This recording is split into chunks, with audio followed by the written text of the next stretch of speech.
Okay. That was an awesome teaching, Don. Thank you. Thank you. That was really cool. Thanks. When my first year in the Word, Christmas week, our limb leader did all 4 of these teachings on Christmas. And I mean, I just sat there with my mouth dropped into my lap because this was all stuff I'd never heard before. And it just, hey, that makes sense. Mm-hmm. Yeah, and they one thing I didn't mention was that there is evidence in the book of Matthew and some of the Gospels that those books may have been written in Aramaic before they were written in Greek, because they left the Aramaic words in there. Yeah. The most famous one is Eli, Eli, lama sabachthani. Yeah. Those are not Greek words; those are Aramaic words. So, right. I have always believed that it was in Aramaic first. In fact, it may have been that way with the church epistles as well. Mm-hmm. I mean, Paul knew both Greek and Aramaic, so it could have been either. Yeah, and Aramaic was the common language of the time. They probably all spoke that on a regular daily basis. Well, in Israel, yes. Mm-hmm. But I mean, like if you went into Phoenicia or Philippi or Ephesus. Yeah, it was probably Aramaic, Greek, and Latin were probably the 3 prominent languages of the time, and most people probably knew at least 2, if not all of them. Yeah. And it's there's, if you go to BibleHub.com, one of the versions there is Aramaic into English. Mm-hmm. And and then there's Hebrew. There's Hebrew too. Yeah, we all knew that. Can't forget that. And then, of course, you can get the Lamsa Bible, and that goes through the Aramaic. Mm-hmm. I was going to ask you, does the Lamsa Bible translate Matthew 1:16 and this way that we just... I haven't looked at it in a long time, and I don't know. I don't think it's right here. Mm-hmm. Let me see. No, I don't have it right here. Mm-hmm. I couldn't remember. I don't think it does. I can't remember, and I don't know why. I think I have one more. One second here. Let me check. I know the REV does translate it this way. Documents, Dad. No, that's not it. I'm on the wrong computer. I have the Lamsa in PDF form. No. But not here. Mm-hmm, mm-hmm. All right. So much for that idea. Mm-hmm. That's on the chat. If I knew exactly where it was, I'd go get it, mm-hmm. and we could look it up. Yeah. I know a lot of people go King James only, Mm-hmm. Yeah, but Jesus didn't speak King James English. Right. He spoke in Aramaic. Yeah. And the English versions that we have were printed or translated from Greek manuscripts. And there are numerous Greek manuscripts. A lot of them are not complete. They're just like maybe a chapter or 2 here, or things like that. And then they can put them together in the right order and sequence, because there's so many of them. I mean, all they have to do is go, well, what you got over there, Fred? Oh yeah, okay, that's what I got. Okay, and they put them together because they match. And then they had the there's several, 5 or 6 or maybe 7 critical Greek texts that were complete. It was the whole thing. I can't remember how many there were. Not but sure. I The know- only one I know, the Stevens text was complete Yeah, and then there's because like that's what they translated King Tischendorf James and from. Lockman and a couple others. But I know the Stevens text is the one that the King James was translated from. And there's probably people who know way more about that than I do. Oh yeah, And God same bless here. them. Because, but basically, that's how the King James came to be. And it's rather unfortunate. That place that- Bible Hub. Yeah. It's just a little unfortunate that they put the New Testament page in front of Matthew instead of between John and Acts, where it really belongs. Because Yeah. Jesus was born under the law. He was in the law administration, which is Old Testament. Right. And so that is a Yeah, that's always hard to explain to people. yeah. Mhm. But Yeah. it belongs in the Old Testament. A lot of people don't care. You know, Oh, yeah, that's true too. they Mhm. just said, I'm just going to go to church and I listen to them preach at me and I leave, and they don't want to dig. They don't want to get in to understand all that. It's too heady for them. Mhm. But Yeah. if Well- they did, it wouldn't take much. They could find all these wonderful, cool truths Yeah. that would answer all their questions. A lot of the questions people have are really easy to answer if they knew where to find them. Yeah, I mean, Don, the whole Christmas thing. Mhm. Go ahead, Chris.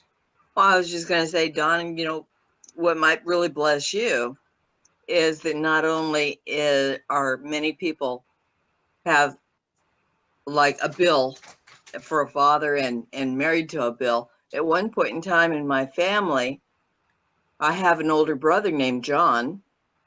I was married to a man named John, and my stepson was named John. Mhm.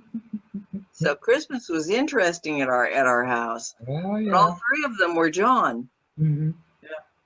For It's a second, very third time. First, second, and third There's- John right there. You got it. Yeah. There you go. It's really interesting, though, at Christmas time to go through these records because there's so much misunderstanding. Yeah. Everything to do with Christmas. Yeah. I mean, it starts with the birth, the lineage, and it continues all the way through everything up until, what is it, Luke 3, where he goes to the temple and stays there as everybody leaves. Yeah. at the age And of 12. Mhm. and I mean, there's so much information in there, and people just, first off, you get on. Mary was pregnant. Do you think that they're not going to find her a place to have the baby? Mhm. I mean, first off, Bethlehem is about 5 miles from where Elizabeth and Zacharias lived. Mhm. They could have gotten on the donkey, gotten over there, and gotten a room I'm sure very easily, because Elizabeth wouldn't have kicked them out. Mhm. Not after what Mary did with Elizabeth. Mhm. There's just so many, and people don't think about these things logically. The logistics of everything. Yeah. Like They want to instead be of just- fed. Mhm.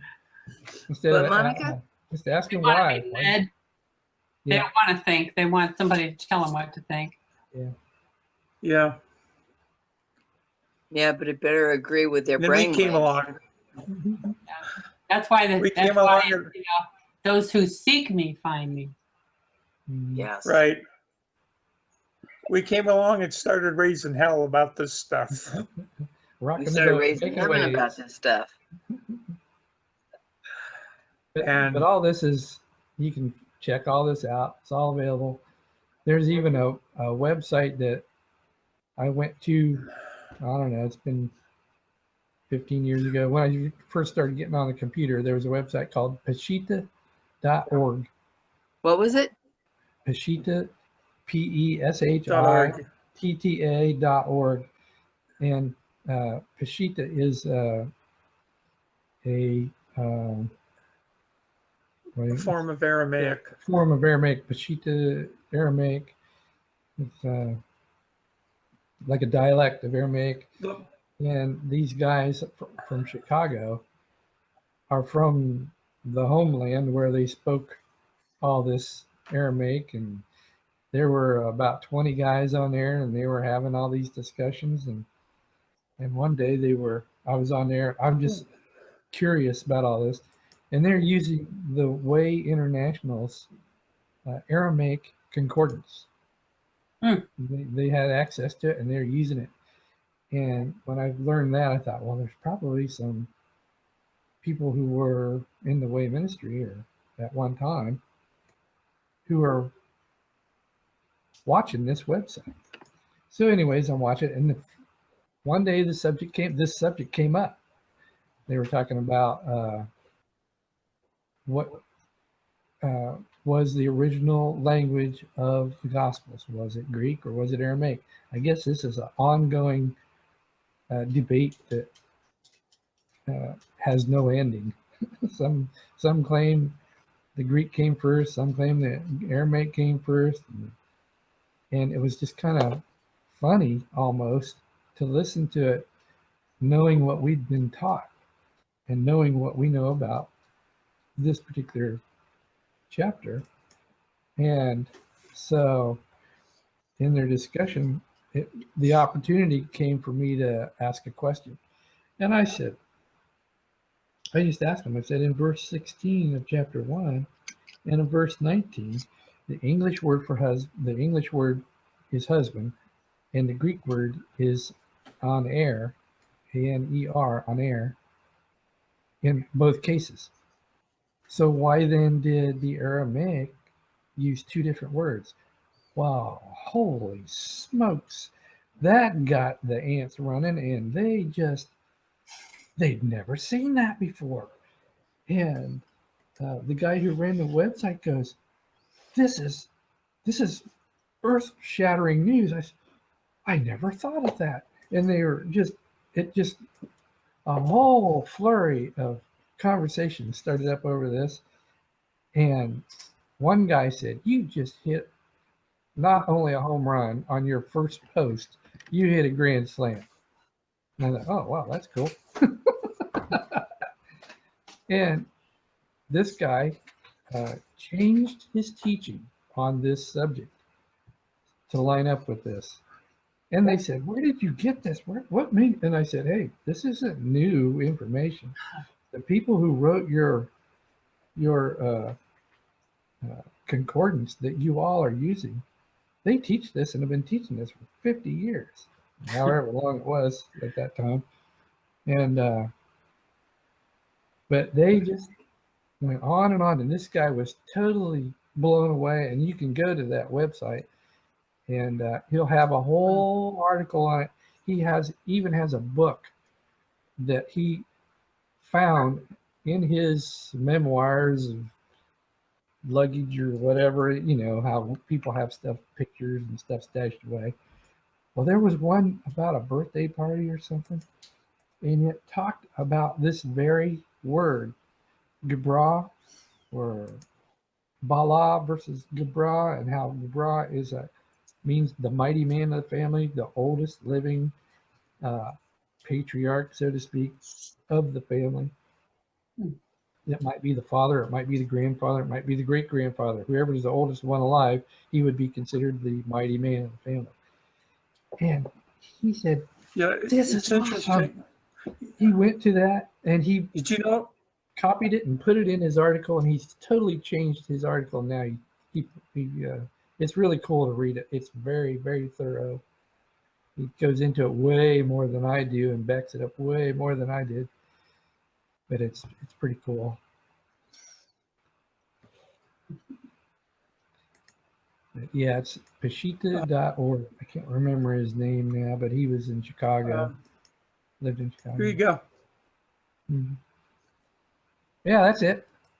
That's it. If you hit And then my, if you go to, let's see, which one is it? Articles. It should be under articles. okay, just a second, articles. Beth Gaza. I think that might be it. Not sure. And under that. Yeah, the bottom one. That's it. Paul Unin. That's him.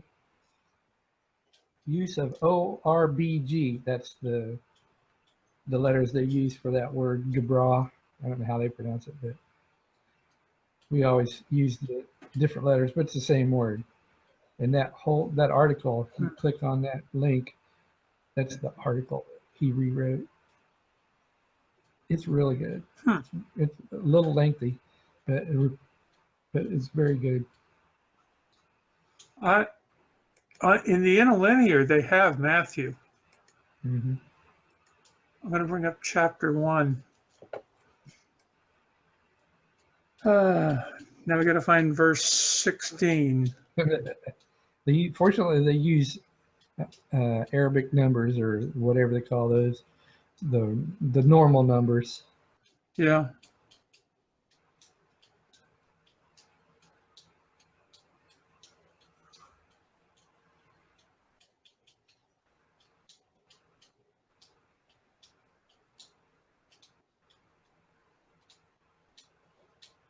Which verse is it? 16? 16 is Joseph. Jacob begot Joseph. Should read the father of Mary instead of the husband of Mary. I don't know if they've made that change or not. This is totally different. It says Yeshua was born from, I guess that's Mary, the kinsman. Maybe you read it from right to left. Yeah, maybe so. Yeah, the kinsman of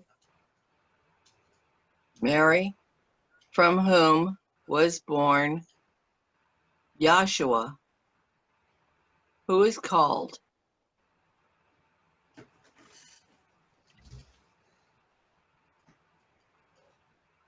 Then you come down here to. Where is the?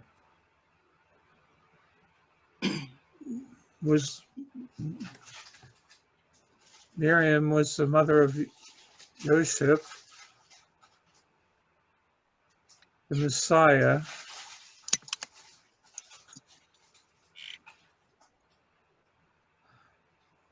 I mean, I don't read Aramaic, so I'm not sure what we're. I'm not quite figuring that out either.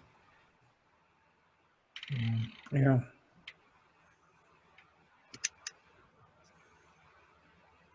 Verse 17's got the 14 generations in it. Yeah. In verse 16, generations 14 from.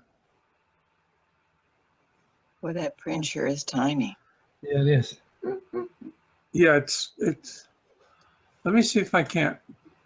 Yeah, I don't know how to read that one, but it's in there.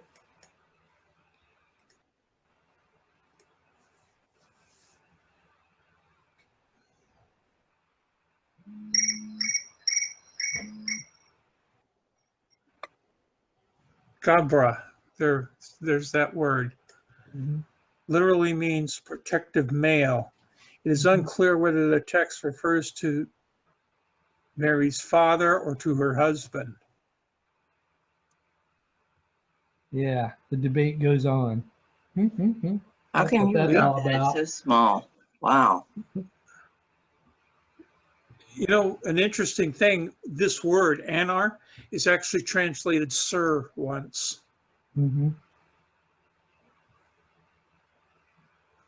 Yeah, it's kind of the context that determines how it should be translated. So Yeah. they just went with husband. They didn't even consider that it could have been father. but it could have. Yeah. All right. Well, I thought I'd show you that. Yeah. Yep, you got it. You got the right website, and that's the article that. Yeah. I'll put the link for this in the description so that if people want to check it out, they can. Don't trust us. Don't you dare trust us. We may be lying to you. We may not know what the heck we're talking about. Check it out for yourself. Mm-hmm. That's how we ended up here. Checking it out. Yeah. Yep.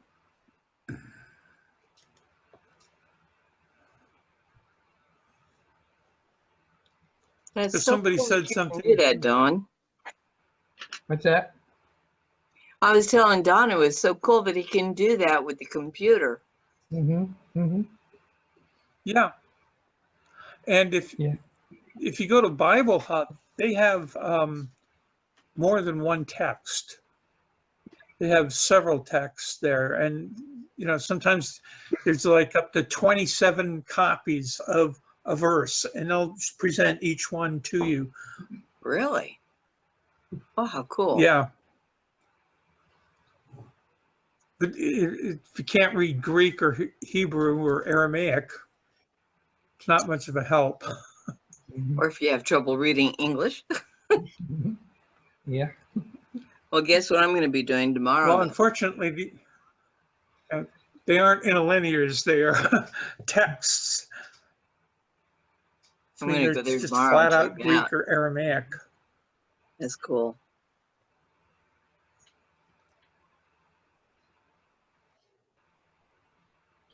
I'm pretty tired, Yeah, guys, so I'm gonna say good night to you. Okay, Monica. okay. Good to see You you. have a good night. Okay, I will. I'm Yeah. hoping to see everybody at fellowship tomorrow night. I'll be there. Okay. You guys have a great evening and a good day tomorrow. All right, too, you too, Monica. Monica. I'm not gonna. What's I'm not gonna that? promise. I'll try and be there. Well, you'll be there in our hearts if you're not There there. you go. Yeah, and I'll be in. You guys are all in my heart too. So. Yeah. Well, God bless you guys. All right, God bless you, Monica. Okay. Good night, Good Monica. night. Good night. Feel good. Okay. Yeah, there is really so much information about the Christmas, the whole thing with Christmas, from when it happened to. Mhm. It's like a comedy of errors. Now there is a book, The Star That Astonished the World. It's very good, and it's available to read. You can read this online. It's available online. Let's see. Star That Astonished the World, and it's written think by Ernest L. Martin. And this is the book that the Way Ministry got a lot of their material from when they printed Jesus Christ the Promised Seed. And so, very Who cool. wrote that? Ernest L. Martin.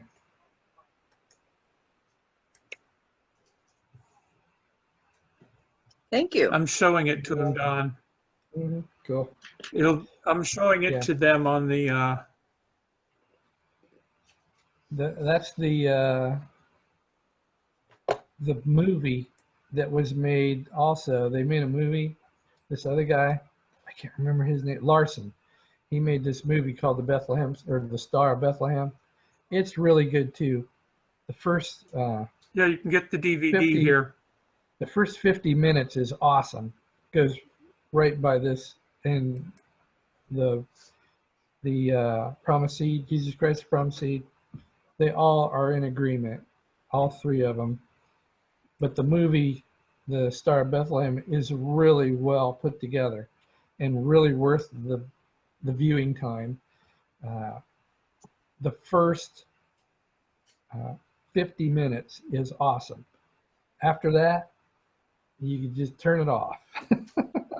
He really gets in the weeds big time, but But up until, all the way through the birth of Christ, spot on. It's awesome, and very much worth your viewing time. But once he gets past the birth of Christ, he starts getting into blood moons and all this kind of stuff, and it's all PI, private interpretation. This can still be purchased? Yeah, it's available for purchase at just about any bookstore, probably even on whatever all those video outlets are. And that's the website where you can literally read the book. All those links below, those are all free of charge, chapter by chapter. You can even or you can listen to the conversations. Ernest L. Martin put that all together, and he literally changed the astronomy world with this information. And you'll even see Griffith Observatory information. They back him all up on this. And a lot of the observatories have this information as the basis of their Christmas shows now too. Cool. I am present. Don, I'm there. Yeah. Look at my this is the star that astonished the world. It's called, yeah, that's the page. Astonished the Word, and it has about the interview. It has an interview with Martin, and it has watched the video created by the observatory, and then down here. Yeah, you can read is the every book. Chapter. Is the book. You can read or listen to the audio of every chapter. Yeah, it's really good. It's a hard read. It takes you a little study because he jumps around a lot. Yeah, and so you might have to read it a few times, but it's just loaded with. If you have some idea about truth. the history of Babylon and what happened when they were carried away to Babylon, and Daniel was set up as the head of the Magi. See, most people don't even realize that Daniel was the one who taught the Magi. And when the Magi went and they came to Jerusalem or to Bethlehem, they weren't following a star. They were going by the scriptures that they had been taught that Jesus would rule in Jerusalem. And where was the first place they went? Jerusalem. They didn't go to Bethlehem. Then they told them about Bethlehem. Yeah, if you're going to go visit a king, where are you going to go? Capital city. Why not? That's where they went. Yeah. There's just some. I'll put the links for both of these into the description. And believe me, I said a couple of years ago, I sat down and listened to every one of these, every one of these chapters. I didn't watch the video for some reason. Now I haven't seen these videos. The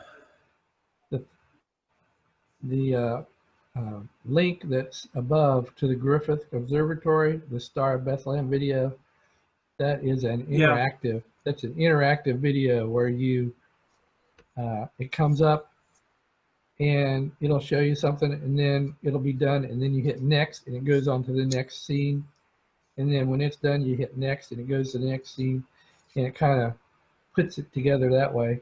So it's just kind of a short one that doesn't take very long to go through that at all. A few minutes probably, but it's pretty cool how that works. Yeah, and if you want, there's another. I was just going to re-mention that there is the book, Jesus Christ, Our Promised Seed. It is. It's an excellent work. It is. It is excellent, and if you can find it on Amazon or. Actually, you know what you do? You go to thewayinternational.com and you go to the bookstore. Then you have to call them, but they will sell you the book, Jesus Christ, the Promised Seed. That's it. That is an easy read, easy to follow, very well put together. Probably the best book on the Christmas story, the Christmas time. And The Star That Astonished the World is more beefy. It's got more historical documentation kind of information, and it's a little harder to ferret through or dig through, but it has a lot of good information too. I just think the Jesus Christ the Promised Seed book lays it out a lot easier. It's a very much easier read. Yeah, if you're on a college level reading The Star That Astonished the World, or if you know some about the history there, it's not too bad to read. But if you're just starting out, I would recommend Jesus Christ Our Promised Seed as well. Oh yeah, read that, and then read The Star That Astonished the World, and then you got it down. Then you have the full picture. And then just sit back and watch Larson's movie. It's a movie about the whole story, and it runs spot on with all of this information here through the birth of Christ. I wish he would have ended it at the birth of Christ, but he tagged on some more stuff, which we know from our study of the Word is just not accurate. But it's in there. So. That book, The Star That Astonished the World, is not a Christian. It is not a book that was originally written as a Christian piece. Right. It was a book that was written as it's a history and scientific look at the star. And I mean, has nothing to do with Christianity. It's just a show that shows all these things about the star. Mm-hmm.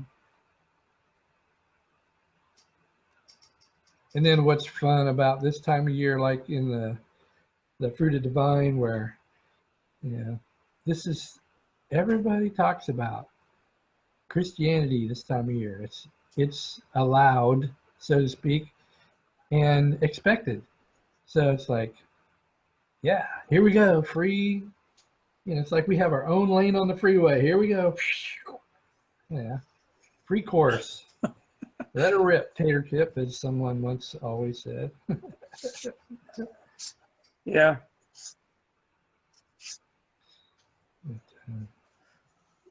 It's a fun time of year, and yet there's a lot of, everybody has their truth that they like to promote. There's some really, really, really nice music. The words are very clever. Not necessarily very accurate, but they're clever and they're enjoyable to listen to. So I enjoy listening to them. I just remember to filter the words through the scriptures, because the words of music, most of it is written by people who are Christians, but they write their opinions. Just like anybody writing a thesis or anything, it's they're writing poetry and putting it to words. Yeah. And they're using their best knowledge of the scriptures to express themselves in the form of music, which is wonderful. You just wish they would all take a class called One Day with the Creator. Creator, right. And soon to be Jesus Christ, the Diameter of the Ages. Yeah. Hopefully by the first of the year. Yeah. Looking forward to that. No guarantees there, just looking more like January instead of December now. I don't know. I haven't heard. We haven't had an elders meeting in a long time. So the last I heard was hopefully by Christmas year. Yep. It's hard to believe. It's only a few weeks away. 2 Yeah. weeks away. Yep, a little over 2 weeks. 2 weeks and 6 days. There Yep. you go.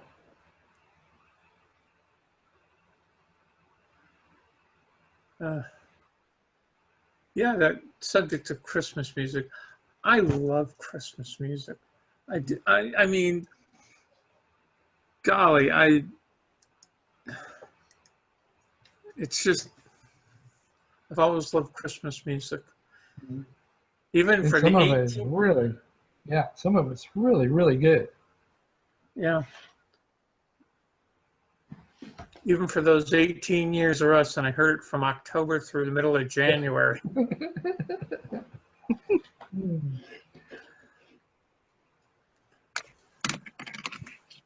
Well, I think I'm gonna, close it up too.